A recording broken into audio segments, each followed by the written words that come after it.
Hello વિદ્યાર્થી મિત્રો, welcome to my YouTube channel Unique Maths Edu સફર ટુ ઓલ ઓફ યુ વિદ્યાર્થી મિત્રો.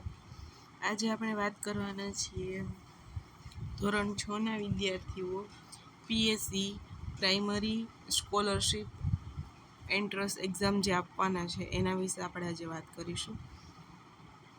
સો ગાઈઝ, વિદ્યાર્થી મિત્રો, એનું જાહેરનામું નોટિફિકેશન બહાર પડી ગયું છે.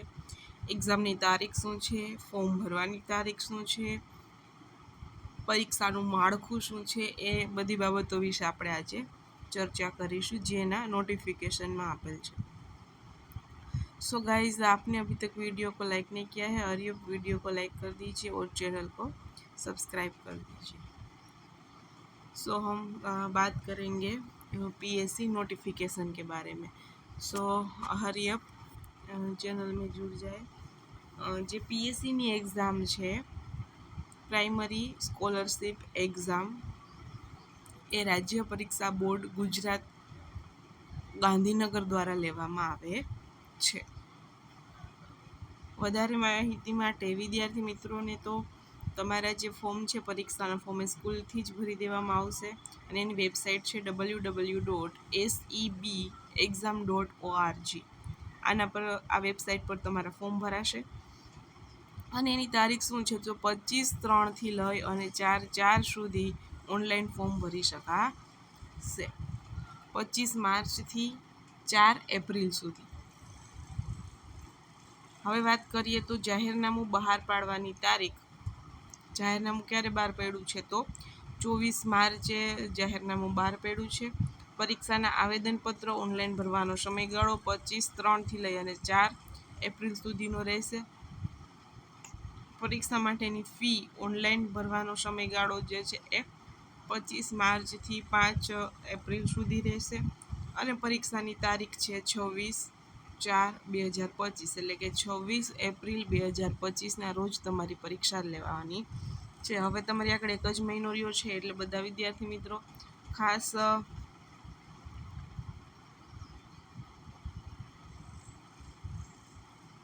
વિનંતી કે તમે તમારી પરીક્ષાની તૈયારીમાં લાગી જાઓ. જે વિદ્યાર્થીઓ હવે ઉમેદવારની લાયકાત શું હોવી જોઈએ, એટલે કે કઈ સ્કૂલની અંદર વિદ્યાર્થી ભણતો હોય, અભ્યાસ કરતો હોય એ ઉમેદવાર પીએસસી પ્રાથમિક શિક્ષણ શિષ્યવૃત્તિ પરીક્ષા આપી શકે. તો કે જે વિદ્યાર્થી ચાલુ શૈક્ષણિક વર્ષમાં ધોરણ 6માં સરકારી પ્રાથમિક શાળાઓ, લોકલ બોડી શાળાઓ કે જે જિલ્લા પંચાયત, મહાનગરપાલિકા, નગરપાલિકાની શાળા હોય, ગ્રાન્ટેડ પ્રાથમિક હોય તથા નોન ગ્રાન્ટેડ પ્રાથમિક શાળાઓમાં અભ્યાસ કરતા હોય તેવા વિદ્યાર્થીઓ પ્રાથમિક શિક્ષણ શિષ્યવૃત્તિ પરીક્ષા આપી શકે છે. એટલે પ્રાથમિકમાં હોય, સરકારી પ્રાથમિકમાં હોય કે પછી ગ્રાન્ટેડ હોય, નોન ગ્રાન્ટેડ હોય, મહાનગરપાલિકા હોય, નગરપાલિકા હોય, જિલ્લા પંચાયત હોય, કોઈ પણ સ્કૂલનો વિદ્યાર્થી જે છે એપીએસસીની એક્ઝામ આપી શકે છે. ધોરણ 5માં ઓછામાં ઓછા 50% ગુણ કે સમકક્ષ ગ્રેડ મેળવેલો હોવો જોઈએ. 50% ગુણ મેળવેલા હોવા જોઈએ. હવે આ પરીક્ષા જે છે એ ધોરણ 6ના વિદ્યાર્થી મિત્રો તેમજ ધોરણ 9ના વિદ્યાર્થી મિત્રો માધ્યમિક શિક્ષણ શિષ્યવૃત્તિ પરીક્ષા, જે વિદ્યાર્થી ચાલુ શૈક્ષણિક વર્ષમાં ધોરણ 9માં સરકારી માધ્યમિક શાળાઓ, લોકલ બોડી શાળાઓમાં, ગ્રાન્ટેડ માધ્યમિક તથા નોન ગ્રાન્ટેડ માધ્યમિક શાળાઓમાં અભ્યાસ કરતા હોય તેવા વિદ્યાર્થી મિત્રો માધ્યમિક શિક્ષણ શિષ્યવૃત્તિ પરીક્ષા આપી શકે છે. એટલે જેવી રીતે ધોરણ 6ના વિદ્યાર્થીઓ આપે છે પ્રાથમિક શિક્ષણ શિષ્યવૃત્તિ પરીક્ષા, એવી જ રીતે માધ્યમિકમાં ધોરણ 9ના વિદ્યાર્થીઓ માધ્યમિક શિક્ષણ શિષ્યવૃત્તિ પરીક્ષા આપે છે. એટલે એ કઈ એક્ઝામ થશે? SSE, secondary scholarship exam. તો એની અંદર પણ એ રૂલ છે, ધોરણ 8માં ઓછામાં ઓછા 50% કે એની સમકક્ષ ગ્રેડ મેળવેલો હોવો જોઈએ. જે વિદ્યાર્થી મિત્રોની રિઝલ્ટની અંદર પર્સન્ટેજ આવે છે એ 50% ગુણ મેળવતો હોવો જોઈએ તથા જે વિદ્યાર્થી મિત્રો ગ્રેડની અંદર રિઝલ્ટ આવે છે એમની અંદર 50%ની સમકક્ષ ગ્રેડ થવો જોઈએ. હવે નોંધ શું છે તો કે જો કોઈ ઉમેદવાર ખોટી વિગત દ્વારા ફોર્મ ભરેલ હશે તો તેને ગેરલાયક ઠરવામાં આવશે અને નિયમ અનુસારની જે કાર્યવાહી થતી હશે એ કાર્યવાહી કરવામાં આવશે. હવેનો અભ્યાસક્રમ શું છે તો કે પ્રાથમિક શિક્ષણ શિષ્યવૃત્તિ પરીક્ષાનો અભ્યાસક્રમ ધોરણ 6નો માર્ચ 2025 સુધીનો અભ્યાસક્રમ રહેશે. ધોરણ 6નો. જ્યારે માધ્યમિકની અંદર તો કે માધ્યમિક શિક્ષણ શિષ્યવૃત્તિ પરીક્ષામાં અભ્યાસક્રમ ધોરણ 9નો માર્ચ 2025 સુધીનો રહેશે. માધ્યમ તો પ્રાથમિક શિક્ષણ શિષ્યવૃત્તિ પરીક્ષા અને માધ્યમિક શિક્ષણ શિષ્યવૃત્તિ પરીક્ષાના પ્રશ્નો પેપરનું માધ્યમ માત્ર ને માત્ર ગુજરાતી રહેશે. હવે પ્રશ્નપત્રનો ઢાંચો અને ગુણ પ્રાથમિક અને માધ્યમિક શિક્ષણવૃત્તિ પરીક્ષામાં કેવો હશે તો ભાષા અને સામાન્ય જ્ઞાનના 60 પ્રશ્નો, જ્યારે ગણિત અને વિજ્ઞાનના 60 પ્રશ્નો. અહીંયા જોઈ શકાય છે કે ગણિત વિજ્ઞાનનું વેઇટેજ વધારે છે. ગણિત વિજ્ઞાનને વધારે જે છે એ વેઇટેજ આપે છે. 30 ગણિતના પ્રશ્નો, 30 વિજ્ઞાનના પ્રશ્નો, જ્યારે 60 સામાન્ય જ્ઞાન પ્લસ ભાષાના પ્રશ્નો હશે. સમયગાળો શું રહેશે તો કે 120 મિનિટમાં 120 પ્રશ્નો હશે.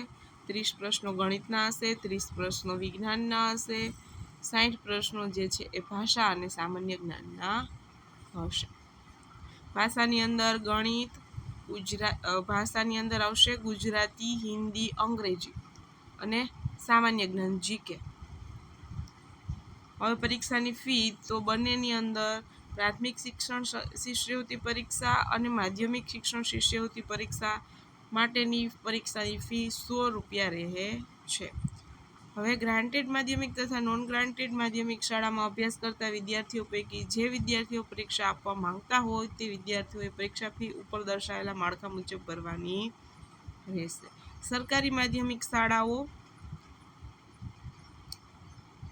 ડેપ્યુટી ઓફ એજ્યુકેશન RMSA શાળાઓ, મોડેલ શાળાઓ, મોડેલ ડે શાળાઓ, લોકલ બોડી, મ્યુનિસિપલ કોર્પોરેશનની સ્કૂલ એટલે કે municipal school board, social welfare department અને ટ્રાઇબલ વેલફેર ડિપાર્ટમેન્ટના ધોરણ 9માં અભ્યાસ કરતા વિદ્યાર્થીઓ પૈકી જે વિદ્યાર્થીઓ આ પરીક્ષામાં ઉમેદવારી નોંધાવી હોય તેવા વિદ્યાર્થીઓની પરીક્ષા ફી સમગ્ર શિક્ષા કચેરી ગાંધીનગર દ્વારા રાજ્ય પરીક્ષા બોર્ડ SEB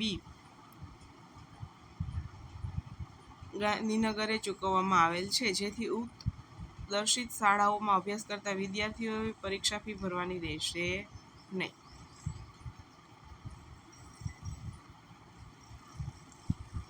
આવક મર્યાદા શું હોવી જોઈએ તો કે પ્રાથમિક શિક્ષણ શિષ્યવૃત્તિ પરીક્ષા અને માધ્યમિક શિક્ષણ શિષ્યવૃત્તિ પરીક્ષા માટે આવક મર્યાદાને ધ્યાનમાં લેવામાં આવતી નથી. હવે શું નોંધ છે કે બંને પરીક્ષા આપનાર તમામ વિદ્યાર્થીને પરીક્ષાના પરિણામની માર્કશીટ આપવામાં આવે છે અને સરકારશ્રીના ઠરાવ મુજબ પ્રાથમિક શિક્ષણ શિષ્યવૃત્તિમાં મેરિટમાં આવનાર 1000 વિદ્યાર્થીઓને તેમજ માધ્યમિક શિક્ષણ શિષ્યવૃત્તિ પરીક્ષામાં મેરિટમાં આવનાર 2900 વિદ્યાર્થીઓને સંબંધિત કચેરી દ્વારા શિષ્યવૃત્તિ આપવામાં આવે છે. હવે ઓનલાઈન અરજી કરવાની રીત એટલે તમારા સ્કૂલની અંદરથી તમને વેબસાઇટ પર જઈ અને અરજીપત્રક ભરી નીચેના સ્ટેપ પ્રમાણે જે છે ફોર્મ ભરી શકાશે. સમગ્ર ફોર્મ અંગ્રેજીમાં ભરવાનું રહેશે.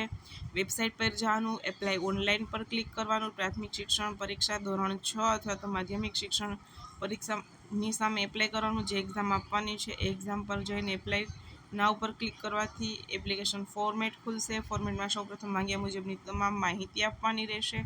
વિદ્યાર્થીઓની વિગતે UDIS નંબરના આધારે ભરવાની રહેશે. શાળાની વિગતો માટે શાળાના ડાયસ નંબરના આધારે ભરવાની રહેશે. અને પ્રાથમિક શિક્ષણ સમિતિ પરીક્ષા શિષ્યવૃત્તિ પરીક્ષા ધોરણ 6 માટે ધોરણ 5નું પરિણામ અને ધોરણ 9 માટે ધોરણ 8ના પરિણામના આધારે પરિણામની વિગતો ભરવાની રહેશે. હવે અહીં બાહેંધરી પત્રક વાંચી ટીક કરવાનું રહેશે. સેવ પર ક્લિક કરવાથી તમારો ડેટા જે છે સેવ થઈ જશે અને એપ્લિકેશન નંબર જનરેટ થશે, જે ઉમેદવારે સાચવીને રાખવાનો રહેશે. કન્ફર્મ એપ્લિકેશન પર ક્લિક કરો. અહીં તમારો એપ્લિકેશન નંબર ટાઈપ કરો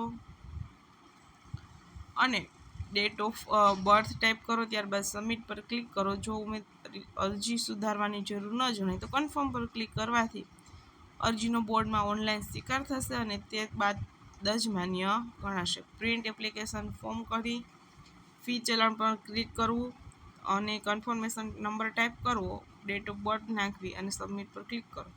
અરજીપત્રકની પ્રિન્ટ કાઢી લેવી. પ્રિન્ટની જરૂરિયાત હોય અને વ્યવસ્થા હોય તો પ્રિન્ટ કાઢવી, અન્યથા સ્ક્રીનનો ફોટો લઈ લેવો. આપણે તો પ્રિન્ટ કાઢી જ લેવાની. તમને સ્કૂલથી વિદ્યાર્થીઓને મિત્રોને સ્કૂલથી જ તમને જે છે એ એપ્લિકેશનની પ્રિન્ટ અને ફી ભરવાની રહેશે. ફી પણ ઓનલાઈન મોડ પર ભરવાની છે. એની પણ અહીંયા જે છે પ્રોસેસ આપેલી છે. ત્યારબાદ છે કે શાળાએ કરવાની ક્યારે કે તો વિદ્યાર્થીઓને પરીક્ષા માટેના આવેદનપત્રો ઓનલાઈન ભરાય તે જોવાની સંપૂર્ણ જવાબદારી જે તે શાળાની રહેશે.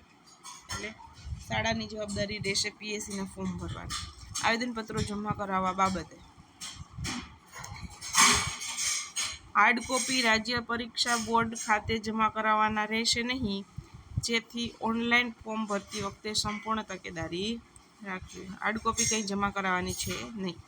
પરીક્ષાના સંચાલન માટેની સૂચના તો કે પ્રાથમિક શિક્ષણ શિષ્યવૃત્તિ પરીક્ષા ધોરણ 6 અને માધ્યમિક શિક્ષણ શિષ્યવૃત્તિ પરીક્ષા ધોરણ 9 બંને પરીક્ષાઓના સંચાલનની તમામ કામગીરી જિલ્લા શિક્ષણ અધિકારીશ્રીઓ દ્વારા કરવાની રહેશે. એટલે એક્ઝામ જે છે એ તમારા જિલ્લાના જે શિક્ષણ અધિકારી છે એ કરશે. પછી છે માર્ગદર્શક સૂચનાઓ. તો જિલ્લા શિક્ષણ અધિકારી અને જિલ્લા પ્રાથમિક શિક્ષણ અધિકારી શાસનાધિકારીઓ પોતાના તાબા હેઠળની તમામ શાળાઓમાં જાહેર ક્રમાંક નંબર 25/3 સુધીમાં ફરજિયાતપણે પહોંચવાડાની જાહેરનામાની નકલ જે છે તમને પહોંચાડી દે છે. પછી કોઈ પણ શાળામાં જાહેરનામું ન મળ્યાની વિલંબ મળ્યાની ફરિયાદ આવશે તો સંપૂર્ણ જવાબદારી એ જે તમારે ડીપીઓની રહેશે. વિદ્યાર્થીઓને પરીક્ષા માટે આવેદનપત્રો ઓનલાઈન ભરી આપવાની સંપૂર્ણ જવાબદારી જે તે શાળાની રહેશે. પ્રાથમિક શિક્ષણ શિષ્યવૃત્તિ અને માધ્યમિક શિક્ષણ શિષ્યવૃત્તિ પરીક્ષા જિલ્લાના દરેક તાલુકા મથકે યોજાતી હોય તો વિદ્યાર્થીની સંખ્યા ધ્યાને રાખી પરીક્ષા કેન્દ્રો ફાળવવાના રહેશે. એ બધું જે છે એ ડીપીઓનું કામ છે. અને શિક્ષકના સૂચનો છે. પ્રાથમિક શિક્ષણ શિષ્યવૃત્તિ પરીક્ષા અને માધ્યમિક શિક્ષણ શિષ્યવૃત્તિ પરીક્ષાના આવેદનોની હાર્ડ કોપી જમા કરાવવાની પદ્ધતિ બંધ કરેલ છે.